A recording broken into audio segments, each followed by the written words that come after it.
Harpo!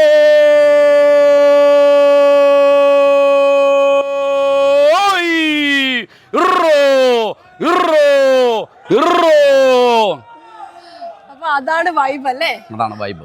ഇങ്ങനെയാണ് ഞങ്ങൾ തുടങ്ങുന്നത്. അപ്പൊ ഇത് കേട്ടപ്പോ തന്നെ മനസ്സിലായി കാണുമല്ലോ നമ്മൾ എവിടെയാണ് എന്നുള്ളത്. അപ്പൊ എല്ലായിടത്തും മുടങ്ങില്ല, എല്ലായിടത്തും മുടങ്ങി. ഇത് കേട്ടപ്പോ അവരാരും എന്നെ കാണുന്നില്ല. വിയ്യപുരം ചുണ്ടന്റെ ലീഡിംഗ് ക്യാപ്റ്റൻ ആയിട്ടുള്ള ബൈജു കുട്ടനാട് ചേട്ടനാണ് നമ്മുടെ കൂടെ ഉള്ളത്. അപ്പൊ ചേട്ടാ, അവസാനഘട്ട ഒരുക്കത്തിലാണ്. എന്താണ് ഈ ഒരു സമയത്ത് പറയാനുള്ളത്? ഈ ഒരു സമയത്ത് പറയാനുള്ളത്, കഴിഞ്ഞ വർഷം കപ്പിനും ചുണ്ടനും ഇടയിൽ ട്രോഫി നഷ്ടപ്പെട്ടവരാണ് ഞങ്ങൾ. അതുകൊണ്ട് തന്നെ ഇത്തവണ അത് കൈപ്പിടിയിൽ ഒതുക്കാൻ വേണ്ടി, ഒരിക്കലും നഷ്ടപ്പെടാതിരിക്കാൻ വേണ്ടി ആധികാരികമായ ഒരു വിജയം ഞങ്ങൾക്ക് ആവശ്യമാണ്. അതിനുവേണ്ടിയുള്ള കൃത്യമായ തയ്യാറെടുപ്പുകൾ ഞങ്ങൾ നടത്തുന്നുണ്ട്. അതാണ് ആദ്യമായി അതിനെ സംബന്ധിച്ച് പറയാനുള്ളത്. അപ്പം ഞങ്ങൾ കഠിനാധ്വാനത്തിലാണ്. ഈ അധ്വാനത്തിൻ്റെ ഫലം തീർച്ചയായിട്ടും ഞങ്ങൾക്ക് ഉണ്ടാവുമെന്ന് ഞങ്ങൾ പ്രതീക്ഷിക്കുന്നു. അതായത് മുറിവേറ്റൊരു സിംഹമായിട്ടാണല്ലേ ഇരിക്കുന്നത്, ആ ഒരു പൊസിഷനിലാണ് ഇപ്പോൾ ഉള്ളത്. മുറിവേറ്റ സിംഹമാണ് ഞങ്ങൾ. നിങ്ങളിപ്പം ചാനലുകാരോട് സംസാരിക്കുമ്പോൾ അല്പം ആവേശം സംസാരിക്കണമല്ലോ, പക്ഷേ നാട്ടിലൊന്നും ഞങ്ങളങ്ങനെ ആവേശം കാണിക്കുന്നില്ല. ഞങ്ങളുടെ കുട്ടികൾ തൊഴിൽക്കാർ പുലിക്കുട്ടികളാണ്. അവർ പതുങ്ങിയിരിക്കുകയാണ്, കുതിക്കാൻ വേണ്ടിയാണ് പതുങ്ങിയിരിക്കുന്നത്. തീർച്ചയായിട്ടും ആ കുതിപ്പ് നെഹ്റു ട്രോഫിയിൽ ഉണ്ടാകും. ഇന്ത്യയുടെ പ്രധാനമന്ത്രിയുടെ കൈവിരൽ സ്പർശമേറ്റ നെഹ്റു ട്രോഫി ഇത്തവണ ഞങ്ങൾ സ്വന്തമാക്കും.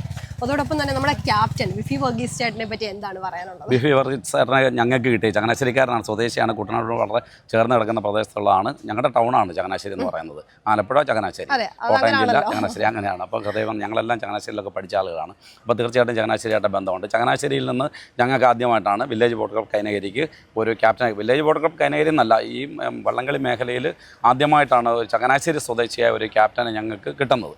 അപ്പോൾ അതുകൊണ്ട് തന്നെ ഞങ്ങൾക്ക് വലിയ സന്തോഷമുണ്ട്.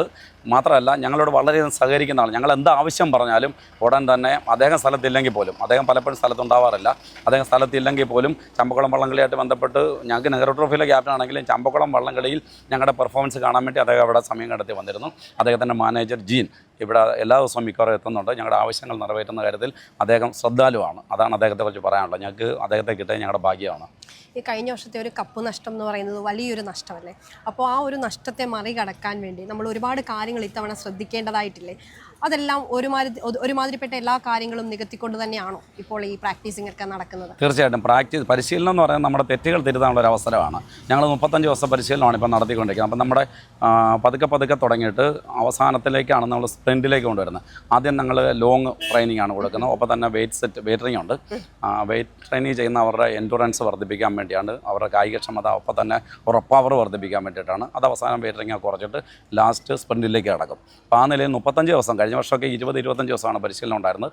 ഇത്തവണ 35 ദിവസം പരിശീലനം ഉള്ളതുകൊണ്ട് കഴിഞ്ഞ വർഷത്തെ കുറവുകൾ ആവർത്തിക്കാതിരിക്കാൻ വേണ്ടി ഞങ്ങൾ അങ്ങേയറ്റം പരിശീലനത്തിൽ ശ്രദ്ധിക്കുന്നുണ്ട്. പരിശീലനം എന്ന് പറഞ്ഞാൽ തെറ്റുകൾ തിരുത്താനുള്ള അവസരമാണ്. ഞങ്ങൾ കണ്ടെത്തുന്ന തെറ്റുകൾ അന്നേരം തിരുത്തിയിട്ട് ഇത്തവണ ഒരിക്കലും കപ്പ് നഷ്ടപ്പെടാതിരിക്കാൻ വേണ്ടിയിട്ടുള്ള എല്ലാവിധ തയ്യാറെടുപ്പുകളും നടത്തുന്നുണ്ട്. തീർച്ചയായിട്ടും അവിടെ ഒരു 8-9 വള്ളങ്ങൾ ട്രോഫി എടുക്കാൻ അർഹതയുള്ള ടീമുകൾ തന്നെയാണ് വരുന്നത്. ഞങ്ങളെപ്പോലെ തന്നെ കഠിനാധ്വാനം ചെയ്തിട്ടാണ് അവിടെ വരുന്നത്.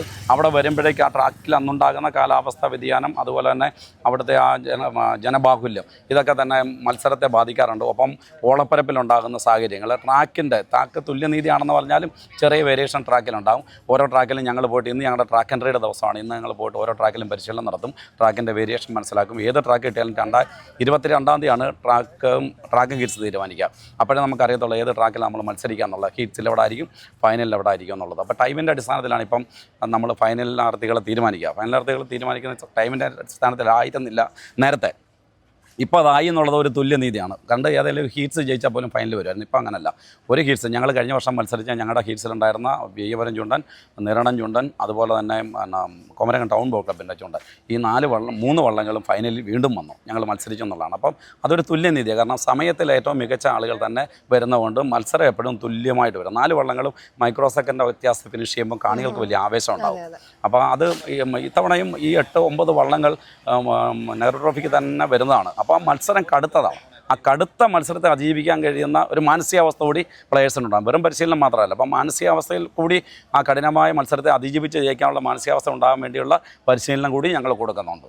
ചേട്ടൻ ആദ്യം പറഞ്ഞല്ലോ പുലിക്കുട്ടികളെയാണ് ഇത്തവണ ഇറക്കുന്നതെന്ന്. അപ്പോൾ ഈ ഒരു പുലിക്കുട്ടികളെയൊക്കെ കണ്ടുപിടിക്കാൻ കുറച്ച് പാടുപെടേണ്ടതായിട്ടുണ്ടായിരുന്നു. നേരത്തെ വള്ളംകളിയിൽ ഒരുപാട് മാറ്റം വന്നിട്ടുണ്ട്. കാരണം നേരത്തെ ഒരു കരയുടെ, ഇപ്പം village boat club Kainakary, UBC Kainakary അക്കരയുണ്ട്, തൊട്ടടുത്ത് പള്ളാത്തുരുത്തി ബോട്ട് ക്ലബ്ബ്, എല്ലാം വലിയ പാരമ്പര്യമുള്ള ക്ലബ്ബുകളാണ്, വലിയ ശക്തിയുള്ള ക്ലബ്ബുകളാണ്. അപ്പം വള്ളംകളി നേരത്തെ ഒരു കരയുടെ ആളുകൾ മാത്രം വന്ന് മത്സരത്തിൽ പങ്കെടുക്കുന്നു. ആ കരയിലുള്ള ആളുകൾ പണി കഴിഞ്ഞിട്ട് വരുന്നു. പണി കഴിഞ്ഞിട്ട് വൈകിട്ട് 4-5 വരുന്നു. ഒരു വള്ളത്തിൽ കയറുന്നു, ഇടയ്ക്ക് കുറച്ച് അവലോവെല്ലാം കൊടുക്കും, അതൊന്ന് കഴിച്ചു വീണ്ടും കഴിക്കും. ഇതല്ല, ആ സാഹചര്യം മാറി. പ്രൊഫഷണൽസ് എല്ലാ മേഖലയിലും കടന്നു വന്ന പോലെ വള്ളം ഇതൊരു ജനകീയ സ്പോർട്സ് ആണെങ്കിൽ ഇതിനകത്തും പ്രൊഫഷണൽസ് ഒരുപാട് കടന്നു വന്നു കഴിഞ്ഞു. അപ്പം നമ്മുടെ വള്ളം ജയിക്കണം. വള്ളം നമുക്ക് തരുന്ന ആളുകളുണ്ട്. നമുക്ക് വീവരം ചൂണ്ടാൻ ഇപ്പോൾ തന്നു. ആ കരക്കാരുടെ ആവശ്യമാണ് വള്ളം ജയിക്കുക. 1,10,00,000 രൂപയോളം മുടക്കിയിട്ടാണ് കഴിഞ്ഞ വർഷം ഞങ്ങൾ മത്സരത്തിൽ പങ്കെടുത്തത്. ഈ വർഷം അതിനേക്കാൾ കൂടുതൽ ചിലവാണ്, കാരണം കൂടുതൽ ദിവസം ട്രയലുണ്ട്. അപ്പം അങ്ങനെ വരുമ്പോഴേക്കും വള്ളം ജയിക്കുക എന്നുള്ളത് കൂടി ഒരു പ്രധാനപ്പെട്ട ആവശ്യമാണ്. ജയിക്കുന്ന ക്ലബ്ബുകൾക്ക് അവരുടെ ഏറ്റവും മികച്ച വള്ളം കൊടുക്കാൻ അവർ താല്പര്യം പ്രകടിപ്പിക്കും. അവർ തരുന്ന ഫണ്ടിലും അളവിൽ കൂടുതലുണ്ടാവും. അപ്പോൾ തീർച്ചയായിട്ടും ജയം ഒരു പ്രധാനമാണ്. അപ്പം നാട്ടിലെ മാത്രം തൊഴിച്ചിക്കാർ ഇപ്പം നേരത്തെ റോഡ് കുറവായിരുന്നു നമ്മുടെ കുട്ടനാട് പ്രദേശത്ത്. റോഡായി ഒരുപാട് സൗകര്യങ്ങളൊക്കെ ആയപ്പോഴേക്കും വണ്ടിയെ ആശ്രയിക്കുന്നുണ്ട്. വള്ളത്തെയൊക്കെ ആശ്രയിക്കേണ്ട ഒരു കാലം മാറിപ്പോയി.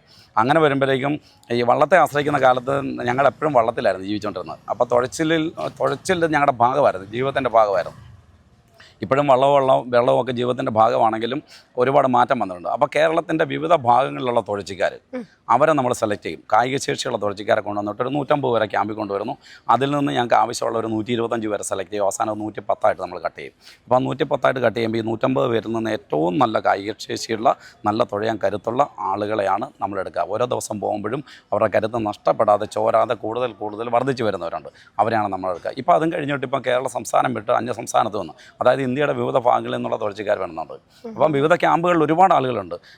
നാഗാലാൻഡുണ്ട്, മിസോറാമുണ്ട്, അതുപോലെ തന്നെ ഡൽഹിയിൽ നിന്ന് വരുന്നവരുണ്ട്, UP പോലീസിലെ ആളുകളുണ്ട്, ബാംഗ്ലൂരിലെ ആളുകളുണ്ട്. അങ്ങനെ ഇപ്പോൾ വിവിധ ഭാഗങ്ങളും വിവിധ ക്ലബ്ബുകൾ തിരഞ്ഞെടുക്കുന്നത്. അപ്പോൾ ഇത് കുട്ടനാട് വിട്ടു.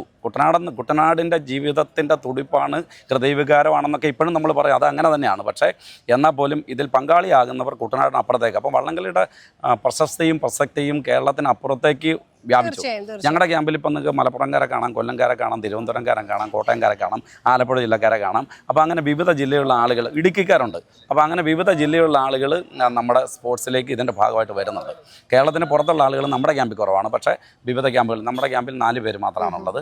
വിവിധ ക്യാമ്പുകൾ ഒരു 25 പേരെയൊക്കെ പങ്കെടുപ്പിക്കുന്ന വിവിധ വള്ളങ്ങളുണ്ട്. അപ്പം ഇന്ത്യയുടെ സ്പോർട്സായിട്ട് ഇത് മാറുകയാണ്. അതെ. അപ്പോൾ ചേട്ടാ, ഈ ഒരു ആത്മാർത്ഥതയ്ക്കും ഈ ഒരു കഠിന പരിശീലനത്തിനും എല്ലാം ഒരു നല്ല റിസൾട്ട് ഉണ്ടാവട്ടെ. കപ്പ് ഇത്തവണ നിങ്ങൾക്ക് തന്നെ കിട്ടട്ടെ എന്ന് നമ്മളും ആഗ്രഹിക്കുകയാണ്. അപ്പോൾ all the very best. Thank you very much.